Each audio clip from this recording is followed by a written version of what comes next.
And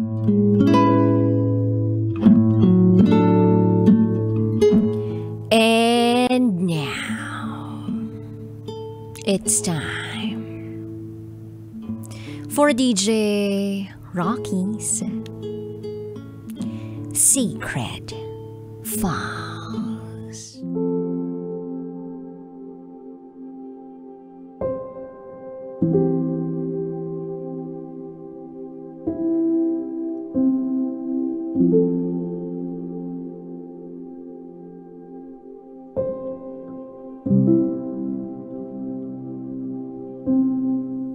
Inaral kong manghak para makakuha ng ebidensya sa aking asawa.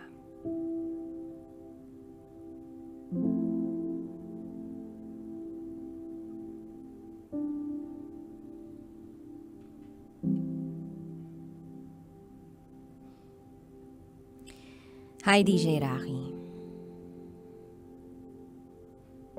Itago mo na lang ako sa pangalang Jay. 23 years old. From Quezon Province.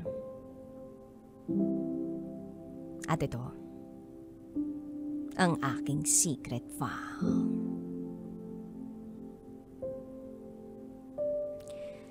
Nagkakilala kami ni Ira sa parochial school kung saan parehas kaming nag-aaral.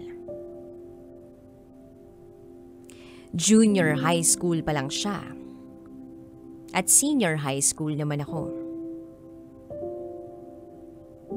Naging kami that time at masasabi kong ang saya ng relasyon namin. Next school year ay lumipat siya ng ibang school. At doon natapos ang teenage love namin. Then after 5 years, nagkita kami uli. Sobrang saya ko noon. Akala ko hindi na kami magkakabalikan pa.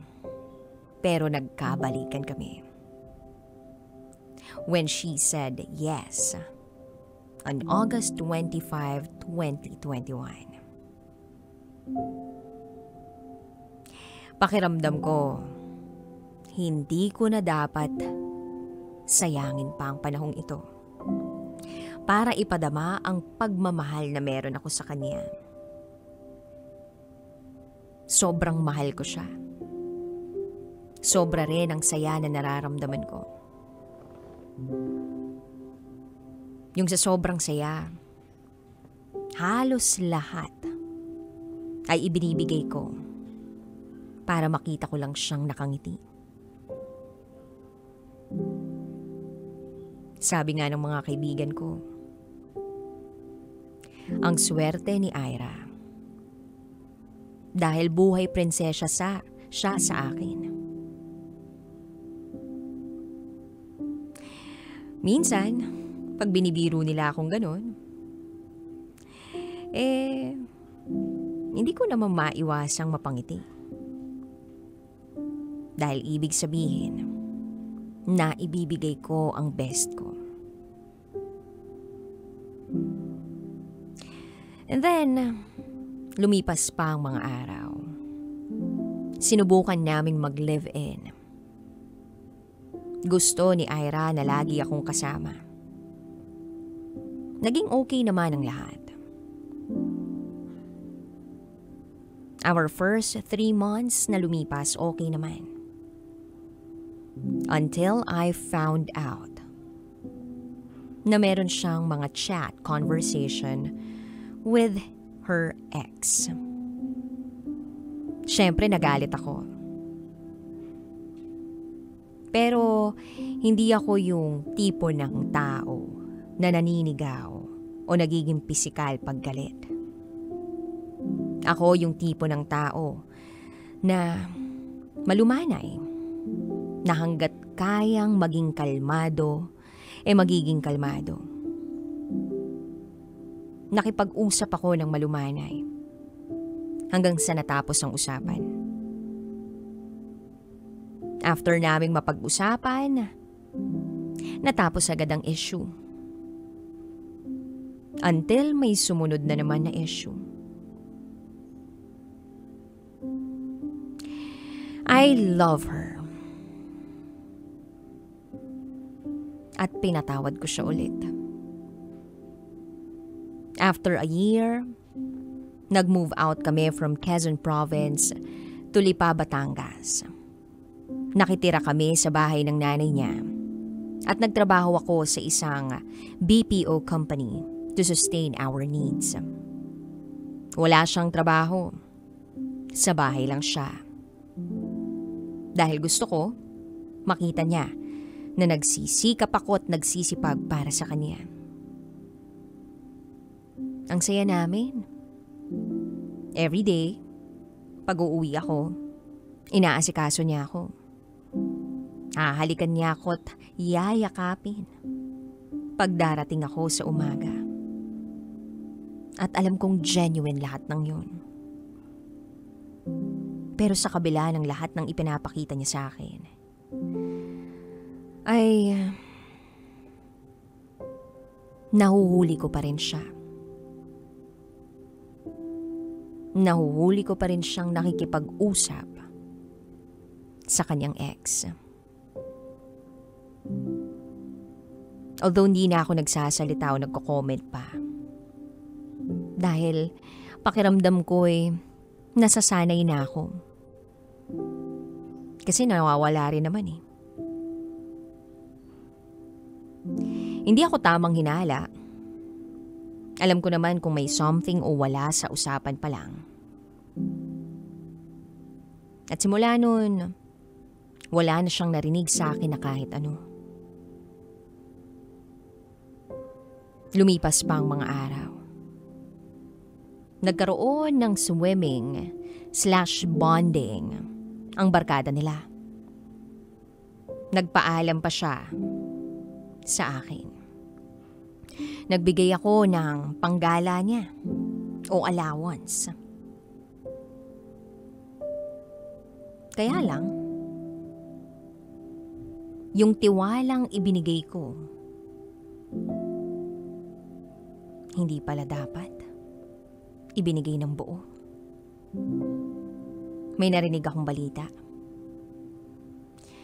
May nagsabi sa akin na nakasama niya yung ex niya. Nahuli sila sa banyo na naghahalikan.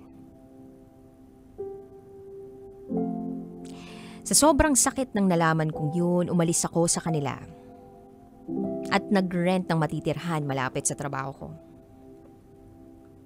Mahigit 1 linggo kaming hindi nag-usap. Until nag-seizure ako sa trabaho.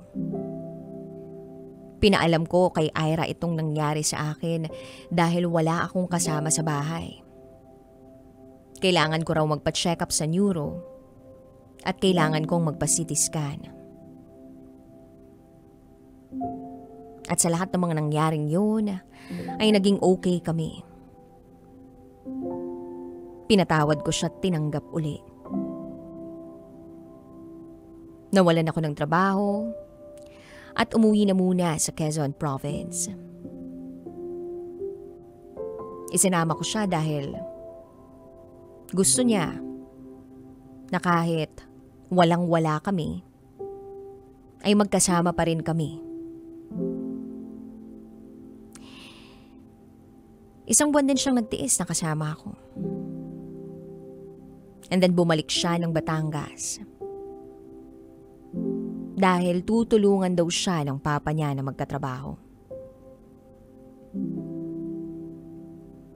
Sumunod na buwan nga at nagkatrabaho siya. Sinuportahan ko pa rin siya sa lahat. Kahit malayo siya. Tinutulungan ko siya na makapagbayad sa lahat ng mga kailangan niyang bayaran.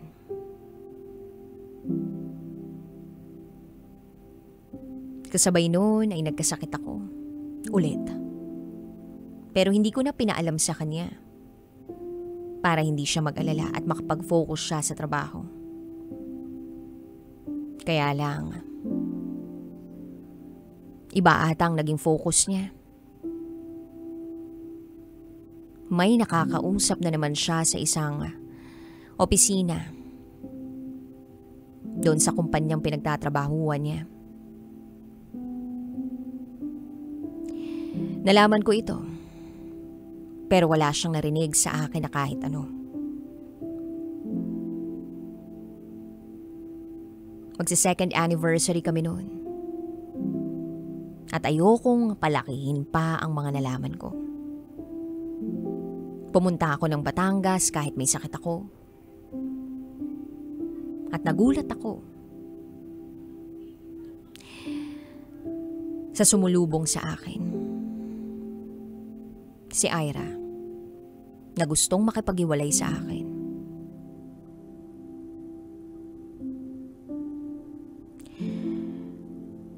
Pumayag ako. Kasi napapagod na rin ako. Pero hindi pala yung paghihiwalay namin ang masakit kong malalaman. Dahil ang ipinalit sa akin ay may asawa't anak na. Bago pa kami maghiwalay ay nagkikita na sila. And worst, may nangyayari sa kanila. Hindi ako nakakibo, ni hindi ako nakapagsalita nang malaman ko. Hindi ako galit na nagloko siya. At ganun nang nangyari. Pero masama ang loob ko kasi alam niyang trauma ako dun eh. Parehas kaming broken family pero nagawa niya yung ganun.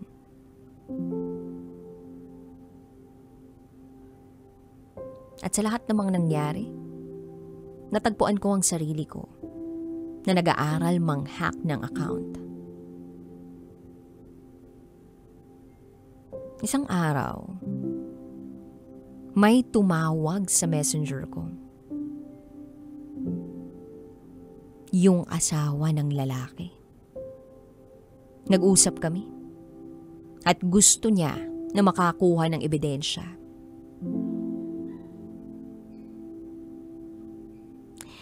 Siguro, dahil sobrang sakit ng nangyari sa akin, naisip kong tulungan yung asawa. Lahat ng conversation, lahat ng picture nila sa mga gala, at ang pinakamasakit yung pictures nila sa hotel that day. Gabi na umalis na ako after ng anniversary namin at hiwalayan. May resibo. At tinayaan kong sila nung asawa at ni Ira ang mag-usap para matapos. Itinuring ko na parang asawa ko na si Ira.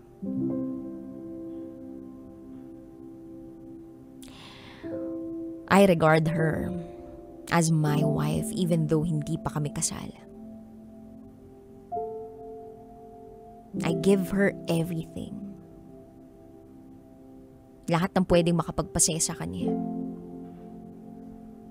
And yet, I'm getting all the blame. Paninisi, mga masasakit na salita, at mga mura. And with all of that, wala na akong ibang masabi kundi, tama na. Tapos na. Bye na. DJ Rocky, alam kong hindi ako perfect partner. Alam kong may mga pagkukulang din ako. Tulad ng panahon, atensyon, at iba pa. Pero hanggat kaya ko, ibibigay ko sa kanya kahit alam niyang hindi ako okay, kahit nagkakasakit ako, lahat gagawin ko para sa kanya. Mali na nagawa kong manghak para lang may makuha kaming proof. Pero naisip ko at least may isang bata na hindi masisiraan ng pamilya o hindi na masasaktan kagaya namin. And at least, alam kong hanggang sa huli ay ibinigay ko lahat ng kaya ko para sa kanya.